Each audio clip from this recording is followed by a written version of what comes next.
Well, I do want to qualify my opinion that I'm not a close Disney follower, and reorgs tend to be, I think, a lot more important internally than externally. I will say, as a industry observer, I've been incredibly impressed with the job Disney has done with Disney Plus and shifting strategically their business from classic online media to the streaming world. So I think incrementally betting on that makes sense as an outsider. I would also observe that many of their businesses, as good a company as Disney is, are under pretty significant duress in COVID times. And so, again, incrementally investing in streaming makes all the sense in the world to me. Yeah. The Street's general take this morning, Jay, is that reorganizations like this are fairly rare at Disney itself. It could probably mean streaming losses last longer than the Street might think, but that investors are likely to forgive that. You got a problem with any of those points? No, not really. I give, again, the company all the credit. They were probably sitting there a couple of years ago with no online presence, direct to consumer, and pondering that future. All of their media being indirect through their cable partners, et cetera.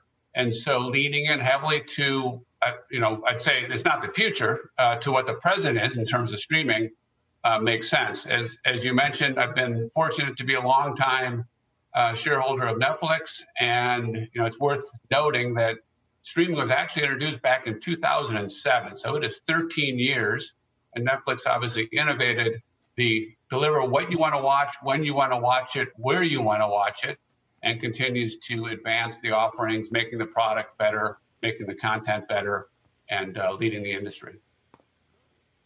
Jay, Netflix does continue to advance and is clearly the leader in the streaming space. Netflix shares up about 1.5% today, so not negatively impacted by Disney's news. But I'm wondering if you think there could be potential impact on Netflix going forward if Disney really puts much more of its content that used to go on TV and to theaters onto Disney Plus and invests further in ESPN Plus and Hulu as well.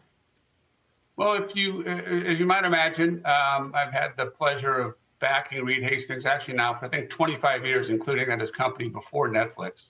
And I strongly agree with pretty much everything Reed says, and in particular on this point.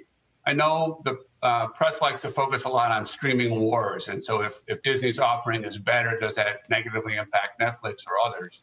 My view, supportive of Reed's, is it's all about giving the consumer great value, great selection, and there's plenty of things a consumer can do in terms of alternative use of their time, their screen time, play video games, develop TikTok videos, watch Netflix, watch Disney, perhaps cut the cord on their cable.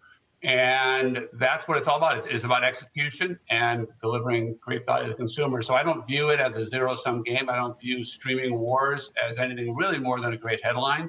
And I will also point out that viewing time has shifted very dramatically online, and perhaps at the expense, even in COVID times, from many classic media networks.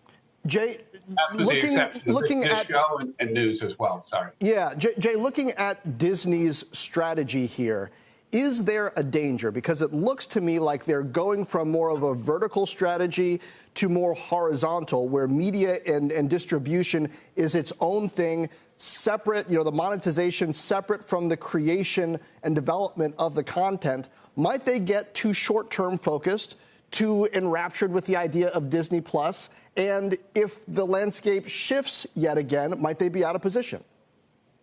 I will ultimately leave that call, I guess, to you and the folks at Disney. And I would also point out, Disney obviously offerings are not just Disney Plus. It includes Hulu. It includes ESPN Plus.